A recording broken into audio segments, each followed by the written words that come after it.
মেয়েদের নখের ছবি, নখের বড় বড় ছবি হল গ্রুপে পোস্ট করে থ্রেট দেওয়া হচ্ছে। ছাত্রলীগের আতিকাদেরকে যেভাবে বের করা হচ্ছে, আমাদের উপর নাকি মেয়েদেরকে নাকি এভাবে হেনস্থা করা হবে। গণঅভ্যুত্থান পরবর্তী সময় কিন্তু আমরা শ্রদ্ধা এবং স্নেহের সমন্বয়ে রাজনীতি চেয়েছিলাম, ক্যাম্পাস চেয়েছিলাম, কিন্তু বারংবার সেই জায়গাটাতে আঘাত করা হয়েছে। ছাত্র রাজনীতি নিষিদ্ধের নামে আমাদেরকে ক্যাম্পাস পদচারণাতে বারংবার বাধা প্রদান করা হয়েছে বিশ্ববিদ্যালয়ের ক্যাম্পাস এবং হলগুলোতে। আমরা বারবার মজলুম ছিলাম পূর্বের সময়টাতেও। গত বছরের 6 আগস্ট থেকে শুরু করে আজ পর্যন্ত বিজয় অর্জন হয়েছে, কিন্তু আজও পর্যন্ত আমরা ক্যাম্পাসে মজলুম হিসেবে আছি। একমাত্র রাজনৈতিক ছাত্র সংগঠন বাংলাদেশ জাতীয়তাবাদী ছাত্রদল বিগত 6 আগস্ট থেকে আজ 2025 সালের এই আগস্ট মাস পর্যন্ত দাঁড়িয়ে একমাত্র রাজনৈতিক ছাত্র সংগঠন যাদের গণঅভ্যুত্থানের পরিপূর্ণাঙ্গ স্টেক থাকার পরও সেই স্টেককে কাজে লাগিয়ে, সেই অধিকারকে কাজে লাগিয়ে রাষ্ট্রে কোনো রকম অনধিকার চর্চা করিনি। কোনো হচ্ছে যে সচিবালয়ে যায়নি, কোনো মন্ত্রণালয়ে যায়নি, কোনো অধিদপ্তরে যায়নি। একমাত্র রাজনৈতিক ছাত্র সংগঠন। আমরা আমাদের স্বচ্ছতার সম্পূর্ণ প্রমাণ, প্রাথমিক প্রমাণ আমরা কিন্তু দিয়েছি জাতির সামনে। তাছাড়া বাদবাকি যত সংগঠন আপনারা দেখতে পাচ্ছেন, প্রত্যেকেই কিন্তু বিভিন্নভাবে এই রাষ্ট্রে অনধিকার চর্চার চেষ্টা করেছেন, সেগুলোর প্রমাণ কিন্তু আছে। তারপরেও এই নির্বাচন কেন্দ্রিক আমাদের বিরুদ্ধে একটা অপপ্রচার চালানো হয়েছে যে ছাত্রদল নির্বাচন চায় না।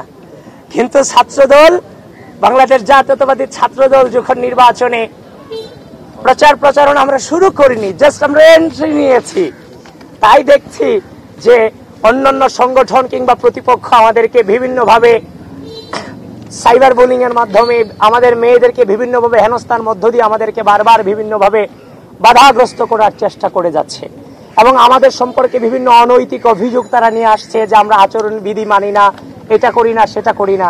শোনেন, আমাদের পক্ষে নাকি প্রশাসন পক্ষপাতিত্ব করছে। এই প্রশাসন যদি কোনো পক্ষপাতিত্ব করে থাকে, তাহলে প্রশাসন প্রথমে পক্ষপাতিত্ব করেছিল গঠনতন্ত্র অনুযায়ী, কারণ এই গঠনতন্ত্রের উদ্দেশ্য ছিল, এই ডাকসুর গঠনতন্ত্রে লেখা আছে, ডাকসুর উদ্দেশ্য হচ্ছে স্বাধীনতা, মহান মুক্তিযুদ্ধ এবং স্বাধীনতা সংগ্রামের যে আইডিওলজি সেটাকে সমন্বিত রাখা। এবং সেই স্বাধীনতা সংগ্রাম এবং স্বাধীনতার আইডিওলজিকে যারা ধারণ করে না, তাদেরকে নির্বাচনী প্রক্রিয়ায় অংশগ্রহণ করানোর মধ্য দিয়ে প্রথমেই ঢাকা বিশ্ববিদ্যালয় প্রশাসন পক্ষপাতিত্ব করেছে।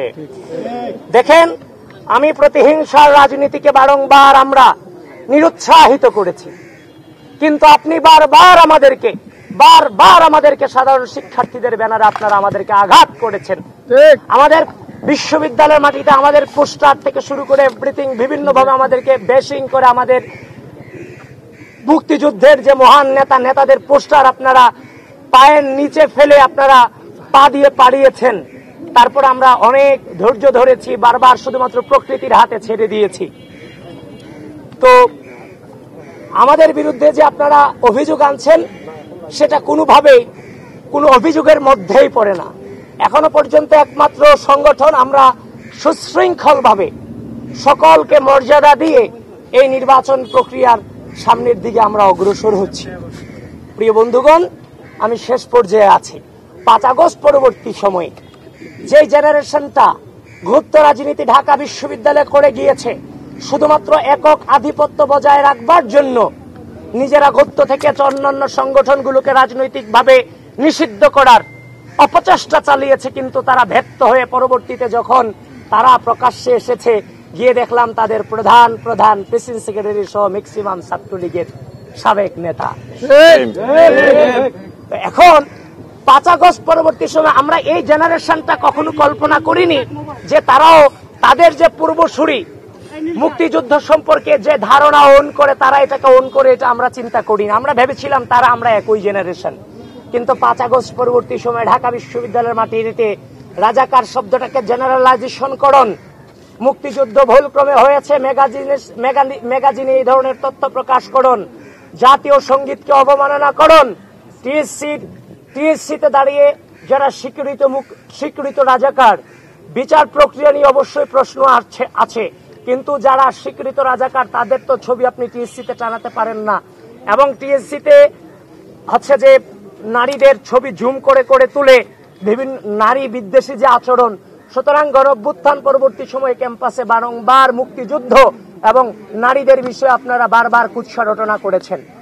আমরা বিশ্ববিদ্যালয়ে ছাত্র দলের মেয়েদের রোকেয়া হলের বিভিন্ন গ্রুপগুলোতে এখনো পর্যন্ত অ্যানোনিম আছে, আমাদের নারীদের বিরুদ্ধে কুৎসা রটানো হচ্ছে।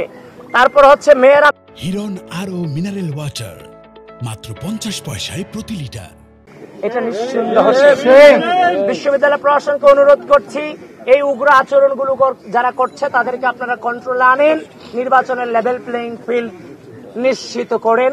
আর আমি সূচনায় শুরুতেই যেটা বললাম, ঢাকা বিশ্ববিদ্যালয়ের মুক্তিযুদ্ধ এবং নারীদের ব্যাপারে যেই নোংরামি করা হয়েছে, তো যদি বিশ্ববিদ্যালয়ের প্রশাসনের পক্ষপাতিত্বের আচরণ আমাদের বিরুদ্ধে আপনারা আনেন, তাহলে আপনাদেরকে নির্বাচনের মাঠে এন্ট্রি দিয়ে সর্বপ্রথম পক্ষপাতিত্ব করেছে বিশ্ববিদ্যালয় প্রশাসন।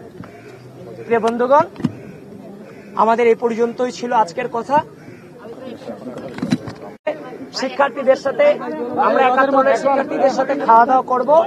আর এই 71 হল কিন্তু ওই হল যেই হল থেকে ছাত্রলীগের প্রতিরোধ সূচনা হয়েছিল, যার সর্বাগ্রে আজকে আমাদের যে প্যানেলের রেজিয়া তানভীর আল হাদি মায়ের ছিল, এবং আমি সেদিন ডিসি চত্বরে ছাত্রলীগের নির্মম হামলার শিকার হয়ে আমি বা পায়ে মারাত্মক লেভেলের ইনজুর্ড হয়েছিলাম। আমাদের প্যানেলের যারা এখানে আছি ম্যাক্সিমামে সেদিন আমরা ছাত্রলীগের হামলা ইনজুর্ড হয়েছিলাম, আর সেটার সূচনা হয়েছিল বিজয় 71 হল থেকে। আমরা আজকে সেই হলেই খাওয়া দাওয়া